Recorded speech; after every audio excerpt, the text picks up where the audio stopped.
Hello students, मैं रेणुका। हम class 10th math की सीरीज कर रहे हैं जिसमें हम आपकी सारी की सारी एनसीईआरटी बुक को कवर करेंगे।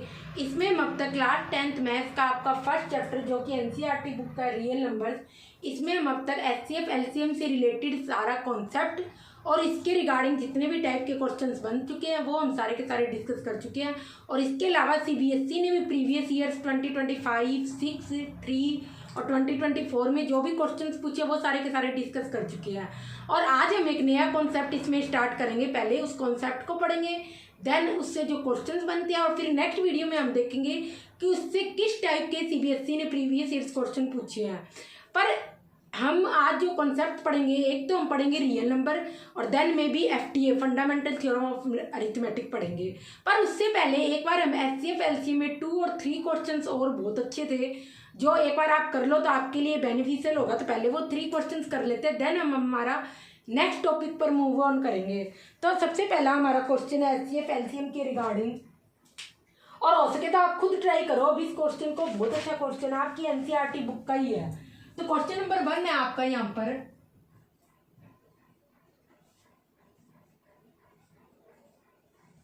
एन आर्मी कॉन्टिजेंट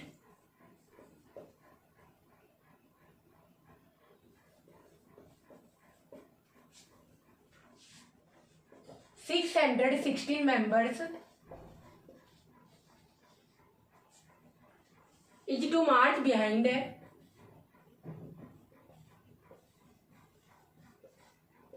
मतलब उसके पीछे पीछे चलेंगे an army band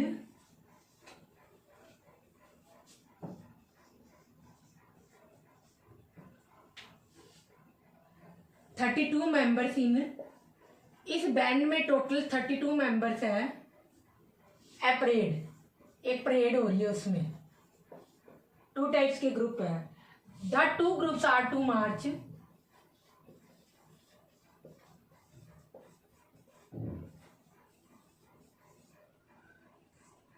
in the same number of columns।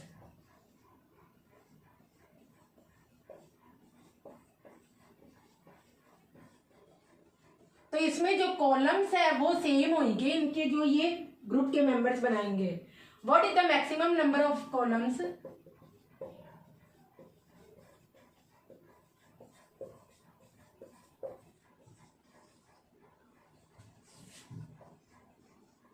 Columns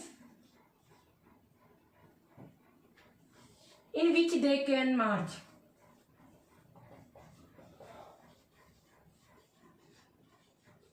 तो ये आपकी एनसीईआरटी बुक का ही क्वेश्चन है, बहुत अच्छा, ट्राई करो, फिर हम सॉल्व करेंगे इसको।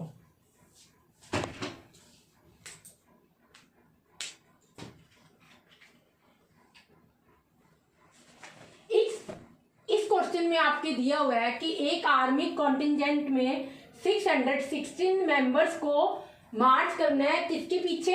32 मेंबर्स के पीछे एक परेड में। और इनमें ये 2 ग्रुप्स है, एक तो 616 मेंबर्स का और एक 32 मेंबर्स के, 2 ग्रुप हो गए। और ये 2 ग्रुप में मार्च करेंगे, बट उनमें क्या होगा, सेम नंबर ऑफ कॉलम्स होंगे हर ग्रुप में। मतलब इसमें जितने इस ग्रुप के मेंबर से जितने कॉलम्स बनेंगे, इट मीन्स क्या हुआ, 32 मेंबर्स है ये, और इनके फॉर एग्जाम्पल हमारे 3 कॉलम्स बने, बट मेंबर्स इस ग्रुप में हर कॉलम में अलग होंगे। और इसके पीछे 616 मेंबर्स क्या करेंगे, इतने ही कॉलम में 616 मेंबर्स क्या करेंगे, इनके पीछे मार्च करेंगे। बट इस कॉलम में, इस ग्रुप के कॉलम में अलग मेंबर्स होंगे, नंबर ऑफ मेंबर्स, और इस ग्रुप के कॉलम में अलग नंबर ऑफ मेंबर्स होंगे, but number of column same होंगे। यहाँ पर कितने हैं, 1 2 3 4, 1 2 3 4। तो ये आपका फाइनल मतलब ये मीनिंग होगा। तो अब आप खुद सोचो, जब नंबर ऑफ कॉलम्स की बात करें तो वो ये तो हो नहीं सकता इन मेंबर से ज्यादा आ जाएगा। तो मोस्टली बच्चे इस क्वेश्चन में कंफ्यूज हो जाते हैं कि सबसे पहले तो वो एचसीएफ निकलेगा या एलसीएम। तो सबसे पहले जब भी आपको ये देखना हो कि एचसीएफ निकलेगा या एलसीएम, तो आपको ये हमेशा देखना है, एचसीएफ हमेशा जो भी दिए हुए नंबर्स हैं उनमें से छोटे नंबर से कम, उनमें से छोटे नंबर के बराबर या उन दोनों ही नंबर से हमेशा छोटा होगा। तो एचसीएफ हमेशा उन जो भी 2 नंबर दिए हुए आपको 616 और 32, इससे जो 30, इन दोनों में छोटा नंबर क्या है 32, या तो 32 के बराबर होगा या इन दोनों ही नंबर से कम होगा। बट एलसीएम जब हम देखेंगे तो उस केस में एलसीएम या तो इन दोनों नंबर 32 और 616 इनमें से जो बड़ा नंबर है उसके बराबर या इन दोनों ही नंबर से बड़ा होगा। कुल मिला के मोस्ट ऑफ द क्वेश्चन में जो वर्ड प्रॉब्लम्स बनती है, वर्ड प्रॉब्लम मीन जो हमारी डेली लाइफ से कनेक्ट करती है, तो वो जो प्रॉब्लम बनती है उसमें जब भी आप एचसीएफ एलसीएम देखो तो एचसीएफ हमेशा कम या उन नंबर में से किसी नंबर के बराबर और एलसीएम हमेशा उनमें से किसी नंबर के बराबर या उससे ज़्यादा ही होता है। तो जो कॉमनली आप देखोगे एचसीएफ हमेशा कम ही होता है और एलसीएम हमेशा जो दिए हुए नंबर से ज़्यादा ही होता है। तो क्योंकि यहाँ पर आपको नंबर ऑफ कॉलम्स बनाने हैं और इन्हीं मेंबर को यूज करते हुए बनाना है, तो ऑब्वियसली वो नंबर ऑफ कॉलम इनसे ज़्यादा तो हो नहीं सकते, तो इसलिए हमें यहाँ पर एचसीएफ निकालना होगा। तो आई होप अब आपको ये समझ आया हो ना कि कब आप एचसीएफ निकालोगे और कब आप एलसीएम निकालोगे। तो जब हम इसका प्राइम फैक्टराइजेशन करेंगे 32 का, तो ये आ जाएगा 16, 18, 4, 2, 1। क्योंकि 32 का लास्ट डिजिट 2 एक क्या है इवन नंबर है, तो ये 2 हमेशा इसका फैक्टर होगा और यहाँ पर आ जाएगा 32 का प्राइम फैक्टराइजेशन आ जाएगा 2 पावर 5। ऐसे ही 616 का जब हम देखेंगे तो ये किससे जाएगा,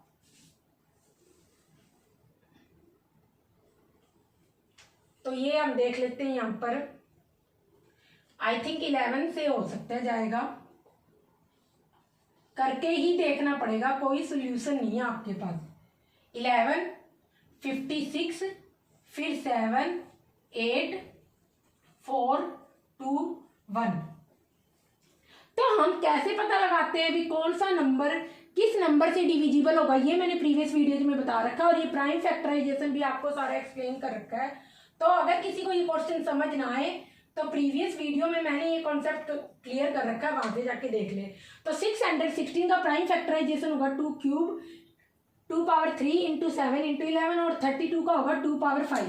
अब जब हम इनका एचसीएफ देखेंगे तो एचसीएफ में हम क्या देखते हैं कि कॉमन प्राइम फैक्टर की लोएस्ट पावर देखते हैं, यहाँ पर 2 पावर 5 है और यहाँ पर 2 पावर 3 है, तो 2 पावर 3 2 पावर 5 से छोटी होगी तो 2 पावर 3 आ गया। इसके अलावा यहाँ पर तो कोई अदर नंबर है नहीं, क्योंकि एचसीएफ में हम हमेशा कॉमन प्राइम फैक्टर की लोएस्ट पावर लेते हैं, तो इसलिए इसका जो एचसीएफ होगा वो 8 ही होगा। तो इट मीन्स इस क्वेश्चन का मीनिंग होगा कि यहाँ पे टोटल 8 कॉलम्स बनेंगे हर ग्रुप के मेंबर्स के। 32 के 8 कॉलम्स बनेंगे तो यहाँ पर कितने आएंगे, ये 32 मेंबर्स के 4 5 6 7 ये कितने हो गए 3 6 एक और बन जाएगा 8। और हर ग्रुप में कितने मेंबर्स होंगे ये देखो, आप यहाँ पे डिवाइड करके देखो, 4 मेंबर्स क्या होंगे इस वाले ग्रुप में होंगे, मतलब यहाँ पर 1 2 3 4 ऐसे करके 4 4 होंगे, ये टोटल 8 कॉलम्स बन गए। और ऐसे ही जब आप इसका देखोगे इन्हीं के पीछे करेंगे ये मार्च, ये भी सारे 8 कॉलम हो गए, 616 मेंबर्स यहाँ होंगे। और इसे भी जब आप 8 से डिवाइड करोगे तो आपके पास आ जाएगा 77 मेंबर्स ना आपकी ईच लाइन में होंगे। तो ये हमेशा क्या करेंगे, ये मेंबर्स हमेशा इन कॉलम जो ये मेंबर्स है इनके पीछे हमेशा मार्च करेंगे। तो ये आपका फाइनल आंसर था, इसको कॉपी कर लो, फिर हम नेक्स्ट देखेंगे।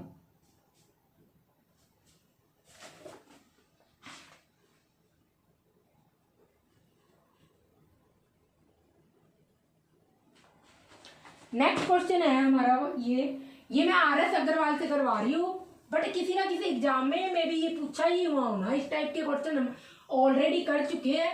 तो बट सजेस्ट मैं यही करूंगी आपके लिए कि ना आपकी एनसीईआरटी बुक और डीओई का स्पोर्ट मटेरियल का first chapter more than enough है, क्योंकि बहुत सारे क्वेश्चन मैंने एचसीएफ एलसीएम के रिगार्डिंग आपको करवा दिए। अगर इतने क्वेश्चन भी आप कर लो तो आपका कॉन्सेप्ट क्लियर हो जाएगा। और एचसीएफ तो हमेशा गिवन नंबर से छोटा या उनमें से किसी नंबर के बराबर होता है। मोस्टली वर्ड प्रॉब्लम में तो हमेशा, मोस्टली बोल रही हूँ 100% नहीं बोल रही, हमेशा कम ही होता है। एलसीएम हमेशा वर्ड प्रॉब्लम में मोस्ट ऑफ द टाइम्स ज्यादा ही होता है। तो आपको क्वेश्चन को देख के ही पता चल जाएगा जब भी इक्वल नंबर से पूछे कि एचसीएफ निकलेगा या एलसीएम निकलेगा।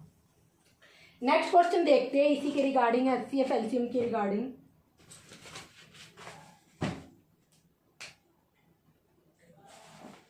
इसमें आपका क्वेश्चन है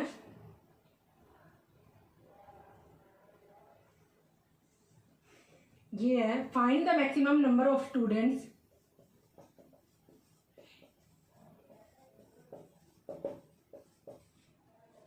इसी टाइप का क्वेश्चन है एक हमने पहले भी किया था स्टार्टिंग में, जिसमें हमने उस क्वेश्चन का एलसीएम निकाला था। तो आप स्टार्टिंग की वीडियो जाके देखना, आपको कॉन्सेप्ट क्लियर होगा कि कब हम एचसीएफ निकालेंगे और कब हम एलसीएम निकालोगे। 1001 pens and 910 pencils distributed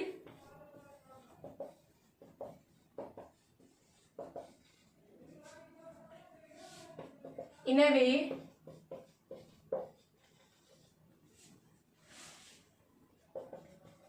that each student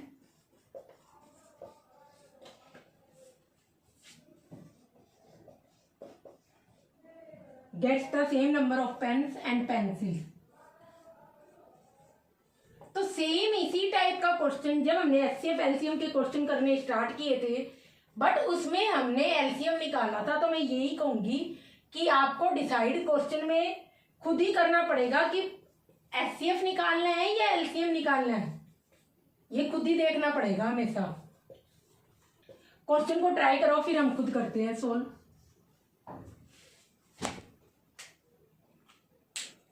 तो इस क्वेश्चन में हमें पूछा है कि minimum number of student among हुम, जिनके बीच में 1000 पेन्स और 910 पेंसिल्स डिस्ट्रीब्यूट की गई। और वो इस तरीके थी, इस वे से थी कि हर एक मतलब हर एक स्टूडेंट को जो भी वहां पर प्रेजेंट थे उनमें सबको सेम नंबर ऑफ पेन्स, मतलब हर एक स्टूडेंट को जितने पेन्स मिले उतने ही पेन्स, हर एक स्टूडेंट्स जो भी स्टूडेंट्स है उनको same number of pens and pencils मिले। इट मीन्स अगर एक स्टूडेंट को 2 पेन्स और 3 पेंसिल्स मिली है, तो ऐसे ही जो सेकंड स्टूडेंट है उसको भी 2 पेन्स और 3 पेंसिल्स ही मिलेगी। तो इसका मतलब ये है, ना कि ये है कि दोनों को same number of pens and pencil, मतलब दोनों को कुल मिला के 12 पेन और पेंसिल मिले और सब हर किसी को 12 पेन और पेंसिल्स मिले, ऐसा नहीं है। जितने पेन सबको मिलेंगे वो भी सेम नंबर के होंगे और जितनी पेंसिल्स मिलेगी वो भी सेम नंबर की होगी। यहाँ पर इसका मीनिंग ये क्लियरली लिखा हुआ है, gets the same number of pens and same number of pencil. तो सबको सेम नंबर ऑफ पेन्स मिलेंगे और सेम नंबर ऑफ पेंसिल, वो हम देख लेंगे यहाँ पर कितने हैं। तो इट मीन्स आपको अगर इन चीज़ों को बच्चों में डिस्ट्रीब्यूट करेंगे तो इन दोनों ही नंबर से 1001 और 910 से क्या आएगा, जो नंबर ऑफ पेन्स और पेंसिल आएंगे हर एक बच्चे को मिलेंगे वो क्या आएंगे, हमेशा इससे कम ही आएंगे जो एक बच्चे को मिलेगा। तो ऑब्वियसली इस केस में भी आपको यहाँ पर एचसीएफ निकालना पड़ेगा 1001 और 910 का। तो सबसे पहले आप यहाँ पर 910 का प्राइम पर सबसे पहले तो ये 13 से ही जाएगा, अब ये जाएगा 7 से, देन 2 से, देन 5 से, ये आ गया 1 और ये यहाँ पर 1001 है, ये भी शायद 13 से जा सकता है, करके देख लेते हैं हम। 11 से भी मे भी हो सकता है जाए, 11 से भी जाएगा, ये 11 9 जा और ये हो गया, अब ये 13 से जाएगा ही, 7 और ये 1, ये आ गया इधर। तो अब आप यहाँ पर देखोगे और ये होगा कैसे, आपको पता कैसे चलता है, ये मैं बताती हूँ। लास्ट डिजिट इस नंबर में 0 है तो ये क्या 2 से भी जा सकता है, हमने यहाँ से किया है। अदरवाइज 2 से स्टार्ट करते आई थिंक तो बेटर होता। अदरवाइज प्राइम नंबर के केस में तो आपको हमेशा डिवाइड ही करके देखना पड़ेगा सारे नंबर से, जब तक ये डिविजिबल नहीं हो जाता। और ऐसे ही इसमें क्या है, ये 1001 है तो लास्ट डिजिट 2 तो है नहीं, 2 से डिविजिबल होगा ना, 5 है। और इसके अलावा अब और तो कोई नंबर रह ही नहीं गया, 3 से भी नहीं है, इनका सम क्या हो 1 + 1 और +0 0, ये 2 आ गया। 2 तो 3 से डिविजिबल नहीं है, तो जब भी किसी नंबर के डिजिट्स का सम 3 से डिविजिबल हो तब वो नंबर क्या होगा, वो नंबर उस गिवन नंबर को, तब वो 3 उस गिवन नंबर को कंप्लीटली डिवाइड करेगा और उसका फैक्टर होगा। क्योंकि यहाँ पर सम क्या आ रहा है 1001 का, डिजिट्स होते हैं किसी भी नंबर में जितने दिए हो, जैसे 1 2 3 4। 1 भी एक डिजिट है, 0 भी एक डिजिट है, ये 0 भी एक डिजिट है इस नंबर में, और ये 1 भी एक डिजिट है। तो इनका आप जब सम करोगे 1 + 0 + 0 + 1 तो 2 आएगा। 2 3 से डिविजिबल नहीं है, इसलिए 3 से डिविजिबल नहीं होगा। तो ऑब्वियसली अब आपको क्या करना है, अब तो प्राइम नंबर से देखना है सबके सब। तो 7 से देख लिया मैंने, नहीं आ रहा, 11 से चला गया। अब ये 91 पर आप वापस ये क्या देखोगे, 9 + 1 10 है कि 2 और 5 से जाएगा नहीं, लास्ट डिजिट ना तो 2 है ना 0 और 5 है कि 5 से चली जाए। तो अब ये 13 से डिवाइड करेंगे तो 7 पे गया और ये आ गया इसका। तो अगर आप इनका एचसीएफ देखोगे तो आप यहाँ पर देखोगे यहाँ क्या आ रहा है 13 × 7 और यहाँ पर भी 13 × 7 आ रहा है। तो ये इसका क्या हो जाएगा, एचसीएफ हो जाएगा। इट मीन्स यहाँ पर जो है मिनिमम नंबर ऑफ स्टूडेंट्स क्या आ गए यहाँ पर, कि यहाँ पर 91 स्टूडेंट्स आ गए। तो ये स्टूडेंट्स का नंबर होगा, यहाँ पर भी इतने स्टूडेंट्स हो गए। और अगर आप देखोगे कि हर स्टूडेंट्स को कितने पेन्स और पेंसिल्स मिले तो वो भी आप निकाल सकते हो। यहाँ पे लिख लो ईच स्टूडेंट गेट्स, तो पेंसिल कितनी हो जाएगी, टोटल क्या है 91 और पेन्स कितने 1001, ये हो जाएगा 13 × 7।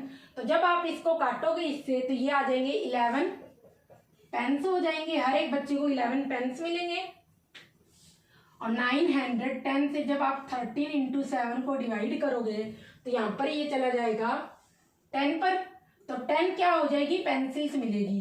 तो इट मीन्स हर एक बच्चे को 11 पेन्स और 10 पेंसिल्स मिलेगी।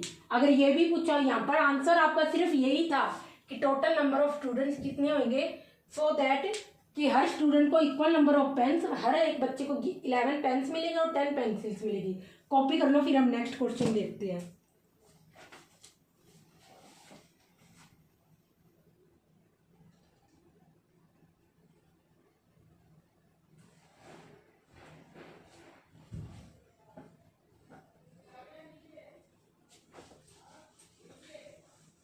ये हमारा आज का लास्ट क्वेश्चन है एचसीएफ एलसीएम के रिगार्डिंग। जितने भी टाइप के क्वेश्चंस हो सकते हैं प्रीवियस ईयर्स में भी, केस स्टडी रिगार्डिंग भी बहुत क्वेश्चन किया है। और जब ये चैप्टर खत्म हो जाएगा तो आपके लिए मैं केस स्टडी क्वेश्चंस और साथ ही साथ ना एक पेपर भी सेट करके दूंगी कि आप इस चैप्टर को पूरा करके जो भी मैंने वीडियो में दिखाए है वो सारे क्वेश्चन और एज वेल एज डीओई का सपोर्ट मटेरियल, वो करने के बाद उस पेपर को देखना कि आपको सारा का सारा पेपर आ रहा है क्या। अगर आ रहा है तो इट मीन्स इनफ है आपके लिए इतना मटेरियल। नेक्स्ट क्वेश्चन आपका, उसमें केस स्टडी क्वेश्चन भी इंक्लूड होंगे बेटा, कोई आपको अलग से कुछ भी सर्च करने की जरूरत नहीं है। Find the list number of square tiles,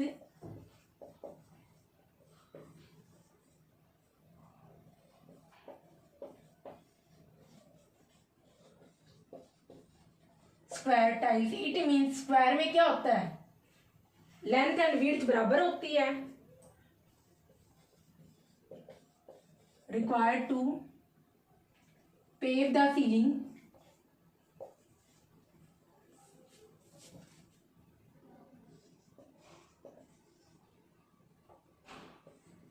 A room जिसकी डायमेंशंस है 15 मीटर 17 सेंटीमीटर एंड लॉन्ग, ये लेंथ है एंड विड्थ है 9 मीटर और 2 सेंटीमीटर ब्रॉड, चौड़ी है। तो आपको नंबर ऑफ स्क्वायर टाइल्स निकालना है, खुद ट्राई करो फिर हम सॉल्व करते हैं।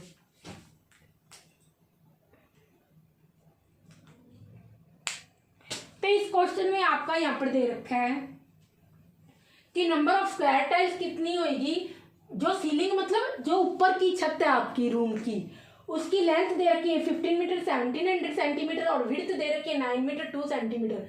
तो उसमें कितनी स्क्वायर टाइल्स लग जाएगी, जो क्या आपकी रूम की छत है साइड्स में होती है, 4 साइड्स होती है और एक टॉप और बॉटम होता है। टॉप मीन सीलिंग होता है, तो उस केस में कितनी स्क्वायर टाइल्स लग जाएगी। तो सबसे पहले देखो एक बात बताओ, जो ये है लेंथ और विड्थ है जो इस रूम के टॉप की सीलिंग की, उससे ज्यादा तो क्या हो सकती है, जो भी उसकी डायमेंशन दे रखी है उसके ज्यादा एरिया से तो क्या हो सकती है, स्क्वायर टाइल्स लग नहीं सकती। तो ऑब्वियसली इस केस में आपको क्या निकालना पड़ेगा, एचसीएफ निकालना पड़ेगा। और उस HCF से आपकी स्क्वायर टाइल की लेंथ आ जाएगी। तो सबसे पहले आप ये जो 1500 मीटर 17 सेंटीमीटर है, इसको सेंटीमीटर में कन्वर्ट कर लो, सेम यूनिट कर लो। ये हो जाएगा 1500 सेंटीमीटर प्लस 1700 सेंटीमीटर, इसको जब आप ऐड करोगे तो 1517 सेंटीमीटर। और इसके बाद नेक्स्ट यूनिट आपकी विड्थ में है 9 मीटर 2 सेंटीमीटर, तो इसको भी आप 900 सेंटीमीटर में कन्वर्ट कर लिया। 9 मीटर क्या हो 900 और 2 सेंटीमीटर, जब आप ऐड करोगे तो 902 सेंटीमीटर, ये दो आ गया। अब इनका आपको क्या करना है, HCF लेना, तो यही लिखो 1517 सेंटीमीटर और 902 सेंटीमीटर। अब इनका हम HCF लेंगे, तो ये यहाँ पे लेके देख लो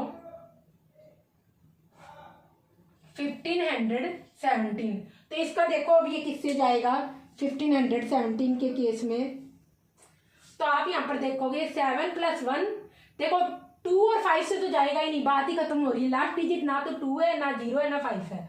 अब हम बात करेंगे 3 से, 3 में इनका नंबर का डिजिट का सम देखेंगे। 7 + 1 8, 8 + 5 13 और ये 14। अब ये 3 से डिविजिबल नहीं होगा तो 9 से भी, 6 से भी, इनसे किसी से डिविजिबल।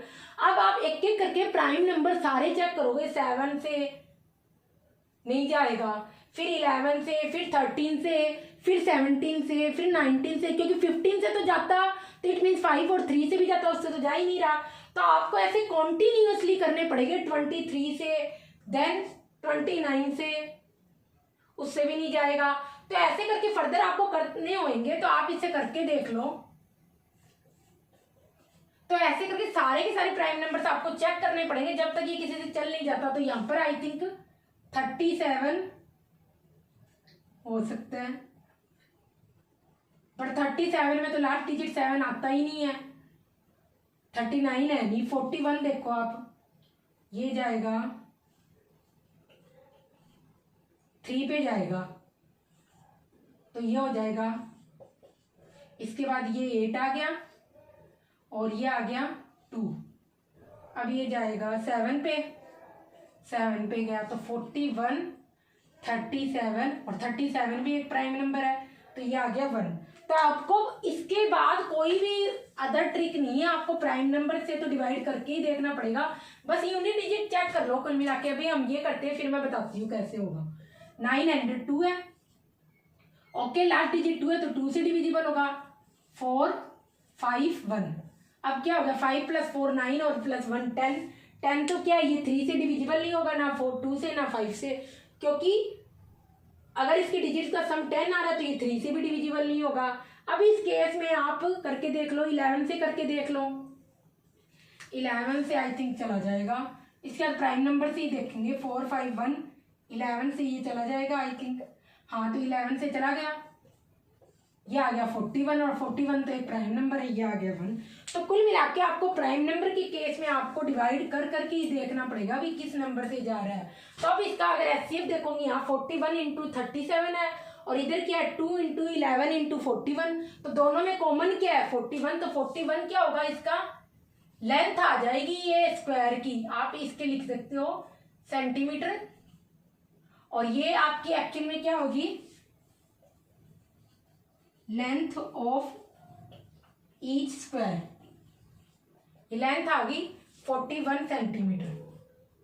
अब आपको यहां पर निकालनी है नंबर ऑफ टाइल्स निकालनी है, तो नंबर ऑफ टाइल्स कितनी लगेगी, ये हो जाएगा, देखो जो टॉप का जो एरिया होगा अपॉन में जो स्क्वायर टाइल्स के एरिया से कर दो, वही आंसर होगा, सेम इसी टाइप का। जैसे ये आपका क्या है सीलिंग है, टॉप है, और मैंने कह दिया एक स्क्वायर क्या लगी है, एक स्क्वायर टाइल्स ये लगी है और इसका एरिया ये है, तो इस एरिया में टोटल कितनी स्क्वायर टाइल्स लगेगी। आप क्या करोगे, जो एक स्क्वायर का एरिया है और उसको आप नीचे लिखोगे, और जो इस टॉप का एरिया उसको ऊपर लिखोगे, उससे इसे डिवाइड कर दोगे तो आपके पास नंबर ऑफ टाइल्स आ जाएगी। बस आपको यही करना है इसमें, बट हमेशा ऐसे करो, इजी बना लो कि मीटर दे रखा तो सेंटीमीटर छोटी यूनिट में कन्वर्ट कर लो। तो यहाँ पर क्या हो जाएगा, इसका एरिया आ जाएगा 1517 × 902। इसी टाइप का क्वेश्चन विद कंप्लीट स्टेटमेंट मैंने पहले भी करवा रखा है, तो अगर किसी को समझना है तो वहां जाके देख लेना। लेंथ स्क्वायर की क्या होती है एरिया, लेंथ ए स्क्वायर, लेंथ और विड्थ क्या होती है इक्वल होती थी। 41 ही लेंथ है, 41 विड्थ है। जब आप इसको इससे डिवाइड करोगे तो इस केस में आ जाएगा, यहाँ पर तो आ जाएगा 37 और यहाँ पर आ जाएगा 22। तो आप 37 इंटू 22 को जब मल्टीप्लाई कर लोगे तो आपके पास फाइनल नंबर ऑफ टाइल्स आ जाएगा। ये आपका फाइनल आंसर होगा। कॉपी कर लो, फिर नेक्स्ट क्वेश्चन करते हैं।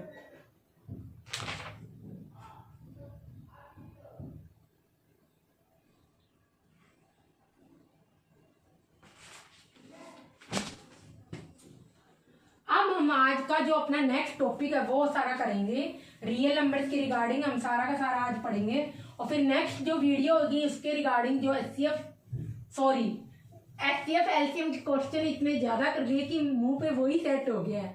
और ऑब्वियसली हर एक एग्जाम में कोई भी बेसिक का पेपर हो, कोई भी स्टैंडर्ड का पेपर हो, सब में ये क्वेश्चन पूछा ही जाता है। एचसीएफ एलसीएम और इरेशनल नंबर को प्रूव करना है, ये दो क्वेश्चन तो पेट है, भी पूछे ही जाएंगे। तो आज का हमारा जो नेक्स्ट टॉपिक है वो है रियल नंबर्स, कि रियल नंबर्स क्या होते हैं। रियल नंबर्स में सबसे पहले आप यहां पर पढ़ोगे नेचुरल नंबर्स, ये सारे के सारे आएंगे। नेचुरल नंबर्स हमारे होते हैं जो 1 से स्टार्ट होते हैं, पॉजिटिव नंबर होते हैं, ओनली 0 को छोड़कर, क्योंकि 0 तो वैसे भी पॉजिटिव नंबर नहीं है। तो ये सारे के सारे नंबर, कोई भी पॉजिटिव नंबर होगा वो सारे के सारे, 0 नहीं इंक्लूड होगा इसमें, ये सारे के सारे क्या होंगे आपके नेचुरल नंबर होंगे। 1 2 3 1 मिलियन 10 मिलियन 1 लाख 2 लाख सारे के सारे नेचुरल नंबर्स होंगे। ये तो हम सारा क्विकली करेंगे क्योंकि आपने 9th क्लास में सारा कुछ ये डिटेल में पढ़ा होगा। अब नेचुरल नंबर अलोंग विद 0 सारे के सारे क्या कहलाते हैं, होल नंबर कहलाते हैं। आगे फर्दर इसका मीनिंग है कि आगे भी नंबर चल रहे हैं, 5 6 7 लाख 2 लाख 10 लाख 5 लाख कितना भी आप ले सकते हो। थर्ड नंबर पे आपका आता है इंटीजर्स। तो इंटीजर्स में हम काउंट करते हैं negative numbers along with positive numbers along with whole numbers. तो -2 -1 0 1 2 ऐसे सारे। एक बात और, यहाँ पे पीछे भी डैश है, इट मीन्स -1 लाख -2 लाख सारे के सारे क्या होंगे, इंटीजर्स होंगे। माइनस के नंबर प्लस 0 और इधर आगे का मतलब है सारे के सारे क्या होंगे, पॉजिटिव नंबर्स। ये सारे के सारे पॉजिटिव नंबर्स, नेगेटिव नंबर और 0 ये सारे के सारे क्या होंगे, इंटीजर्स कहलाएंगे। इसके बाद 4th नंबर पे आता है आपका रेशनल नंबर।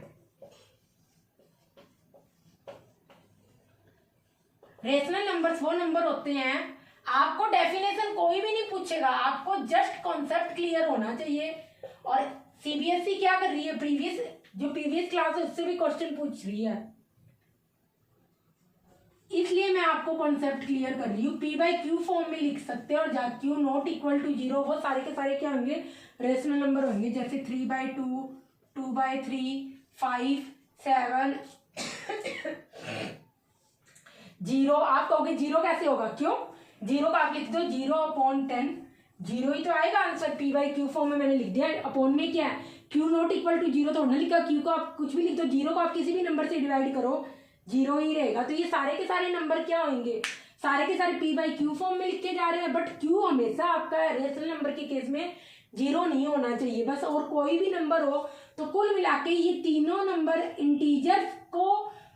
इंटीजर्स प्लस ये नंबर जब सारे के सारे होंगे तो आप इनको रेशनल नंबर्स बोलोगे। अब हम बात करते हैं इरेशनल नंबर्स।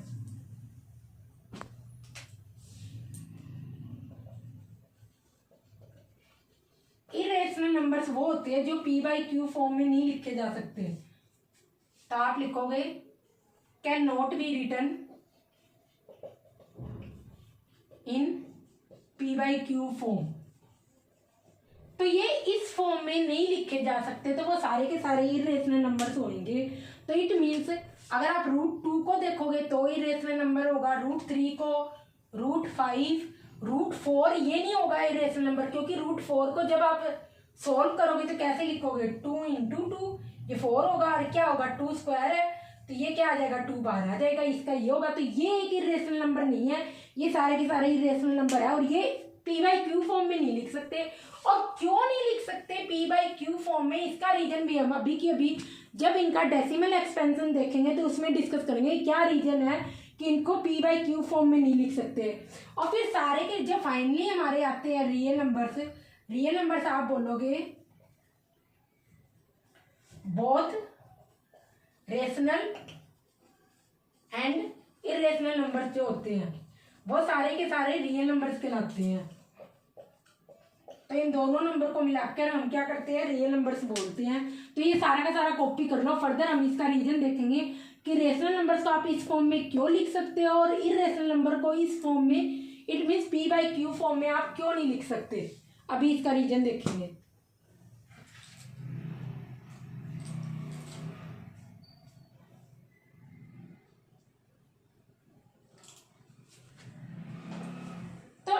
अगर आपको याद हो लास्ट ईयर आपने पढ़ा था डेसिमल एक्सपेंशन पढ़ा था रियल नंबर्स में रेशनल और इरेशनल नंबर्स का, तो वही हम देखेंगे। उसी से हमें पता चलेगा कि रेशनल नंबर्स को हम पी बाई क्यू फॉर्म में क्यों लिख सकते हैं और इरेशनल नंबर्स को हम पी बाई क्यू फॉर्म में क्यों नहीं लिख सकते।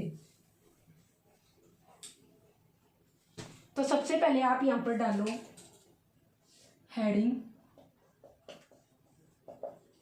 Decimal expansion of rational numbers. और टू टाइप से होता है इसका।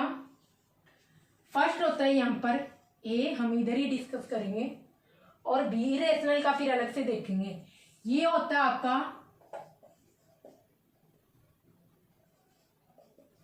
टर्मिनेटिंग डेसिमल, और ये होगा नॉन टर्मिनेटिंग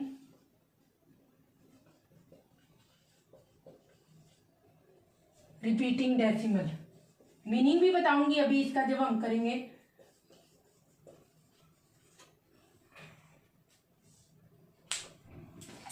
तो टर्मिनेटिंग में आएगा यहाँ पर, टर्मिनेट मीन्स होता है खत्म होना कोई भी चीज का, और डेसिमल मीन्स जो डेसिमल में चीजें लिखी जाती है। तो आप जैसे कोई नंबर लो 3/2, 3 को जब 2 से डिवाइड करोगे क्या लिखोगे 1.5। तो आप देखोगे डेसिमल के बाद ये नंबर क्या हो रहा है, खत्म हो रहा है। ऐसे तो नहीं है ये एंड तक चलता रहेगा बहुत आगे तक। ऐसे ही अगर आप लिखो, कोई भी लिख ले सकते हो 770, इसको आप 4 से डिवाइड करके देखो। 770 को जब आप 4 से डिवाइड करोगे तो ये आ जाएगा 4, 37, 36, ये 4 2 जा 8 और 0.5। ये एक के बाद हो रहा है, अगर आप चाहो तो और भी हो सकता है। ऐसा कोई जरूरी नहीं है कि डेसिमल के बाद एक ही डिजिट हो, कितने भी हो सकते हैं। तो जब आप इसको डिवाइड करोगे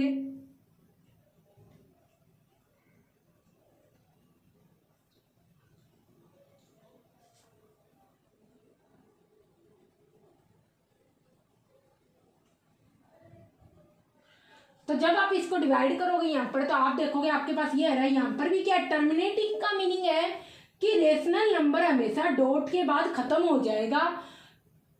इधर 1 डिजिट के बाद हो, 2 डिजिट के बाद हो, 3 डिजिट के बाद हो, 10 डिजिट्स के बाद हो, कितने भी डिजिट्स के बाद हो, पर वो हमेशा खत्म होगा। और जबकि इरेशनल नंबर के केस में वो कभी भी खत्म नहीं होगा।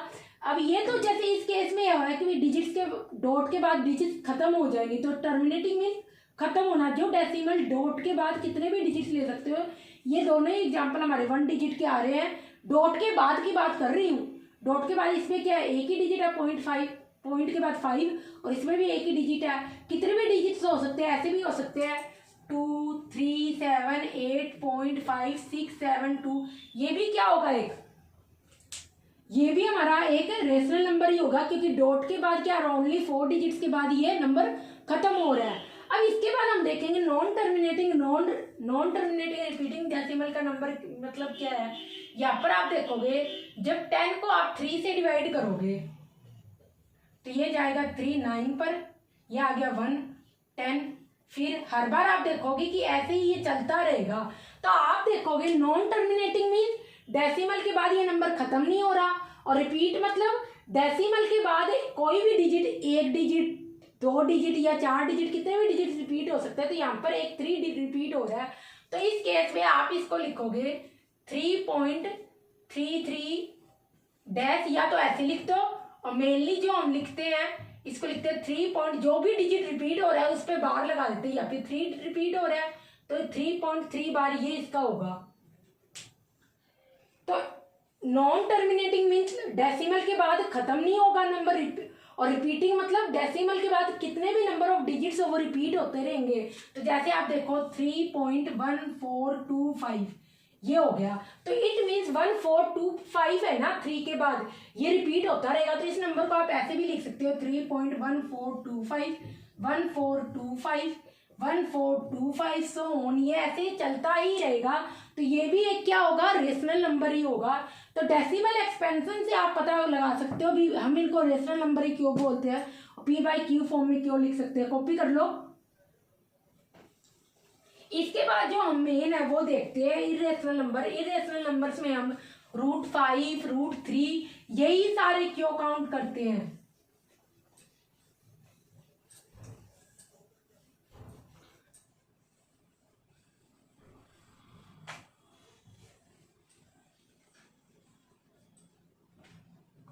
तो यहां पर आप हेडिंग डालो इरेशनल नंबर के बारे में, इरेशनल नंबर। और इरेशनल नंबर की जब भी हम बात करेंगे तो हम नॉन टर्मिनेटिंग